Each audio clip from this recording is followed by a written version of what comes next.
What is a narcissistic family? If you're living in this world of narcissistic abuse recovery and you're trying to figure out what is going on in your own family, then you're probably hearing this term a lot, narcissistic family. But what does that really mean? How is a narcissistic family even a thing? How does that get created? I mean, does that mean that everyone in the family is narcissistic?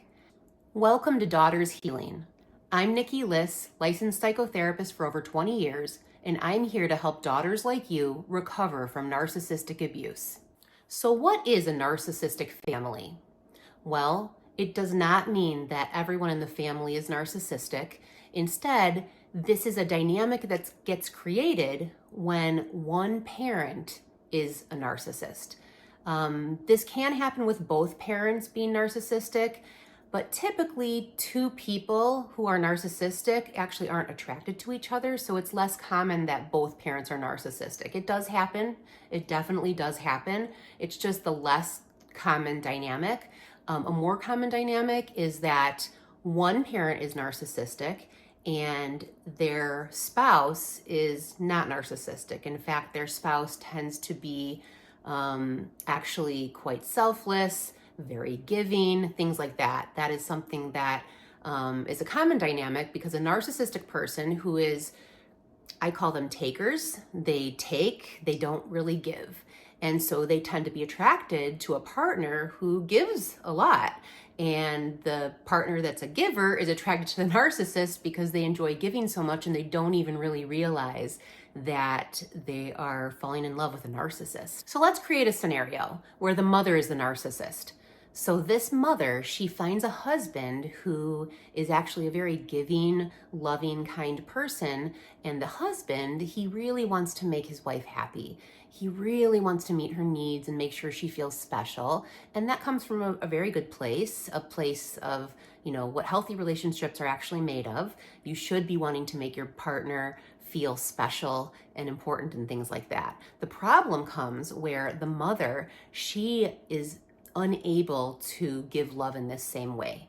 So she is so wounded on the inside that she creates a dynamic where she will only give her husband love, kindness, and things like that when he's meeting her expectations.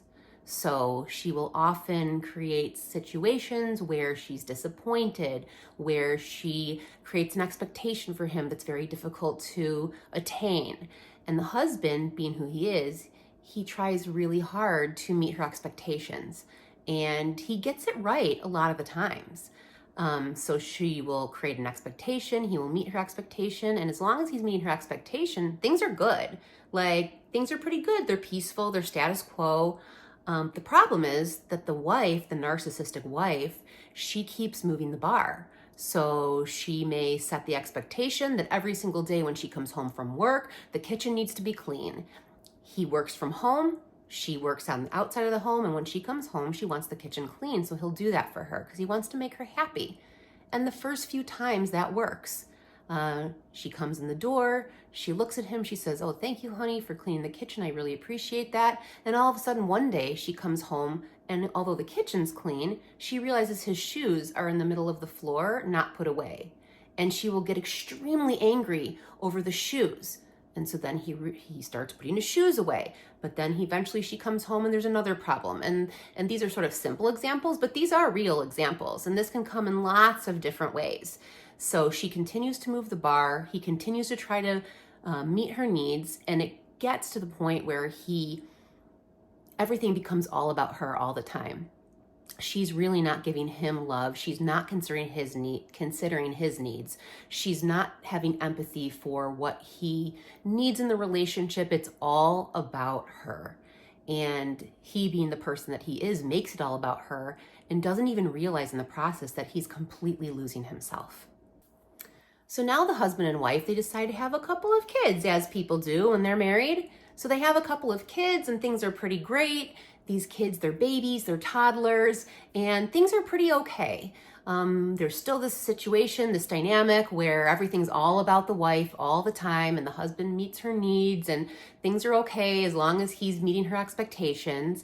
And meanwhile, you've got the little itty bitty babies, the little toddlers, and she may be doing okay with those toddlers. She doesn't really get angry at the babies. She does make things all about her, but as long as if she doesn't want to do something with the baby and she expects him, let's say she expects him to change every diaper, and he will change every diaper, because if he doesn't do it, she'll get really angry and she'll create a really difficult, she'll just make the home unbearable, really. She'll give him the silent treatment. She will lash out. She will call him names, things like that. And he doesn't want that. So he will do whatever to please her. But now you've got babies involved. So now it becomes a situation where he is doing a lot of the parenting, perhaps, and things like that. Meanwhile, the babies, they're feeding the mom's ego. They're feeding the narcissistic mom's ego, because babies, they need their moms for everything. Like, they literally need their moms for survival. So it works out pretty well for a lot of narcissistic moms. Not all, but in a lot of cases it works out okay, because the mom, she feels so needed and wanted. And that in itself isn't really that unusual. Moms do feel that way oftentimes, but this is a little bit different because it really feeds that very fragile ego that she has. So things are going okay. Babies need her for so much. It may give her an ego boost. Let's say if the baby's crying and her husband picks up the baby and the baby continues to cry, but then she picks up the baby and the baby calms down, and she may say something like, "See, I'm the mom, so I know how to make our baby feel better." And it gives her a sense of importance. And then the babies start growing up and they become toddlers, they become young children, school-age children. And still, kids of these ages, they still need their moms for so much. They think their moms are just wonderful and amazing and all-powerful and, just all-knowing. I mean, we all really feel that way when we're little kids, that our parents know everything, because we don't really know a world outside of our parents at that point. When she is out for the day and she comes home, when she walks through the door, the children run to celebrate her. "Mommy, mommy, mommy, mommy's home." And she loves that and she gets fed by it. As do most moms. That part is not unusual, but these things that occur, they keep her fragile ego at bay. They really give her a sense of importance, and they give her a sense of pride, and they give her, she doesn't have time to feel rejected or abandoned, because the kids need her all the time. So while the kids are young, things are going okay. The husband is still doing everything for his wife to please her. He's really lost himself at this point. Now they're raising children, and as the children get older, part of parenting is disciplining the kids, right? That's just a normal part of parenting, trying to shape behaviors and discipline the children and create routines, bedtime routines, going out of the house routines, things like this. And the husband, he leans towards his wife and he takes her lead on kind of how to parent, as a lot of husbands do. A lot of times husbands do sort of take their wife's lead, because they're the mom, and moms have instincts about babies and things like that. And that part is not really that unusual, and there's nothing unhealthy about it. It's what he does. However, the narcissistic mom uses this to her advantage, to the point where she creates another situation where this husband can't do anything right, and he loses himself anymore. He continues to lose himself more and more. And as he's losing himself, and she's creating this dynamic where she's communicating to him that he really doesn't know what he's doing, only she really knows how to parent, he's getting it all wrong. Any decision that he makes with the kids, she criticizes, she berates him, he doesn't have any clue what he's doing, and he may feel a sense of shame about that. And so he will try harder, or he might just sort of withdraw and let her take care of the parenting, because he might even believe her that he really doesn't know what he's doing. I mean, we do believe our spouses when they tell us something. That's not unusual. However, he may not even realize how unhealthy it is the way she treats him, because he's so used to it by now.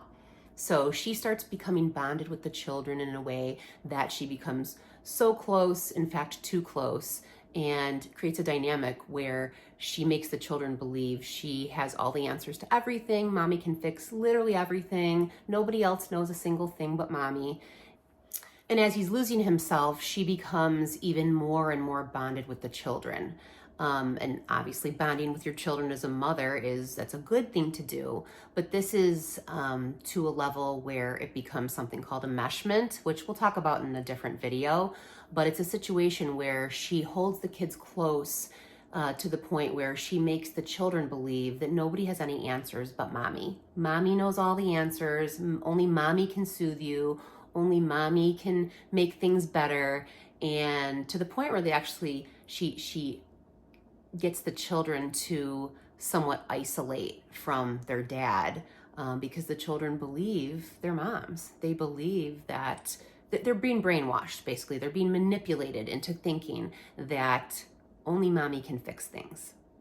So now the husband withdraws and it becomes all about the mother and her children in the household. The mother and the children are bonded as if they're just a little unit, and dad's there, but he doesn't really know things, and meanwhile, she continues the high expectations of him. She will berate him when he's not doing as she wants. She will criticize him. She will call him selfish, and these things are all ways to manipulate him and control him, and they work. And as the kids start growing up, she starts using these tactics on the children as well. Because as we know, as children get older, they become more independent. That's just very normal. So the children start growing up, they become, 10 years old, 11, 12, 13, that early adolescent stage, and they want more autonomy. That is very normal, it's very healthy, it's what children do, and this will trigger the narcissistic mother. She can't handle that.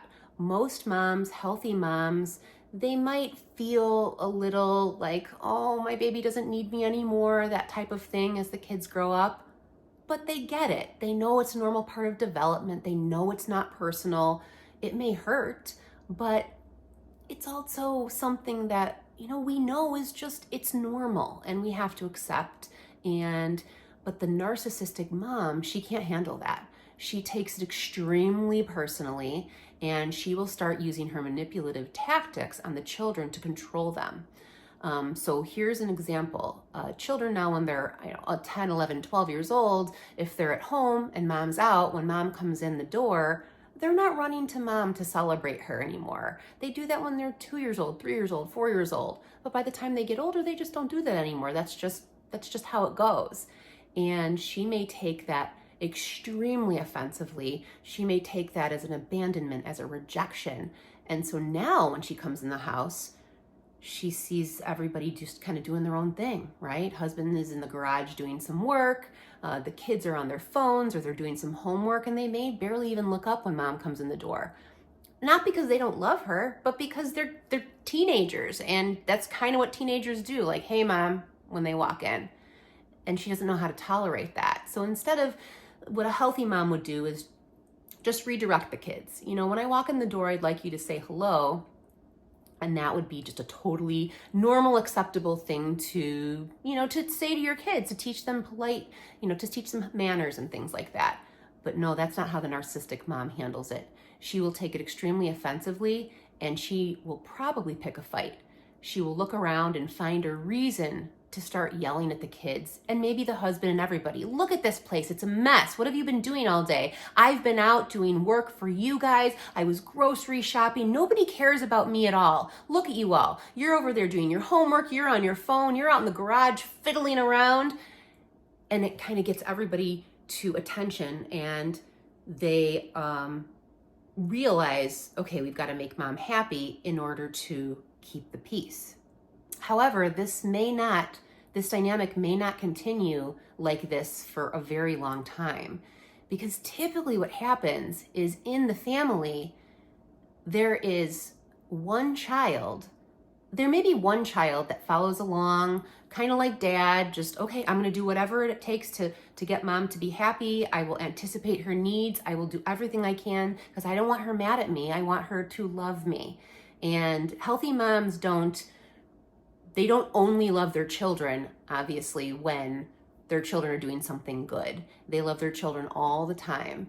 But a narcissistic mom, She is not able to show her children love all the time. She's able to show them love only when they meet her approval. So you may have one child that's very good at anticipating her needs, very good at keeping the peace. Like anything mom wants, they're there. They know exactly how to please mom. Or you may have another child that's not so interested in doing that. Or perhaps that child looks around and says, this is all dysfunctional and this doesn't make any sense. Doesn't anybody else see that mom's got issues? And so this child, the truth teller, becomes the scapegoat. Whereas the husband was the scapegoat and has been the scapegoat, it may switch to that child, to the truth teller, and here's why. When the truth teller, the scapegoated child, the child that is unwilling to play this game, so to speak, the mom will flip out. She will get even angrier that she can't control this child, that she can't manipulate this child. And she'll say to the husband, look at this. Don't you care about how I'm being treated? Do something about it. And so the husband probably will, because he's already been manipulated so deeply that he doesn't even realize the family dysfunction. He doesn't even see it. He doesn't really see that she's the problem. Now he may believe that this child is the problem, and so he joins her in this effort to tame this child. And the reality is this child isn't really doing anything wrong. This child doesn't need to be tamed. This child is just speaking the truth and is unwilling to put up with this dysfunction. And there is where the narcissistic family has been created. Now dad used to be the scapegoat. Now this child is the scapegoat.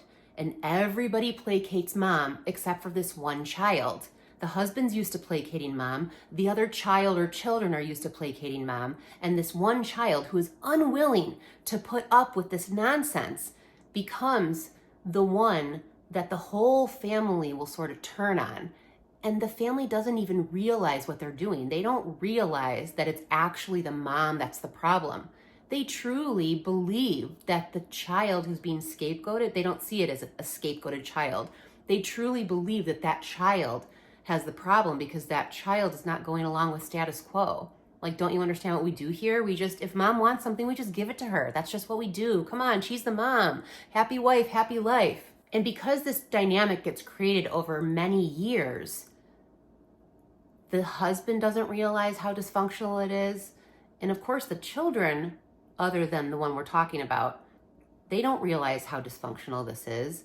They just know it is normal. That's their family. That's just how their family is. And as far as they know, this may be how all families are. And the husband has been manipulated for so many years by his wife that he just goes along with her. And it may appear, as the children grow up, it may appear that him and the wife are both narcissists because he always sides with her. Even when things are just so nonsensical, even when things are so unfair, he will still side with her. And it can be really confusing. Like, is it my mom? Is it my dad? Who's the narcissist? What's happening? Like why do they both gang up on me? This is the scapegoat talking. And that's the reason, because they've all been manipulated by the narcissistic mom. And this is how a narcissistic family dynamic is born. Now, I'd love to hear from you if this resonates with you, if this sounds just like your story, if this sounds just like your family, if this sounds just like your mom. Comment below. I want to hear from you. I want to hear what your stories are. Give us little snippets of it in the comments if you feel comfortable. And please keep watching. We have more information to come. And if you have any ideas of topics that you'd like me to cover, I would love to hear those as well. And I want to give you guys what you need to understand what you've been through. All right. Thank you so much. And we'll see you next week.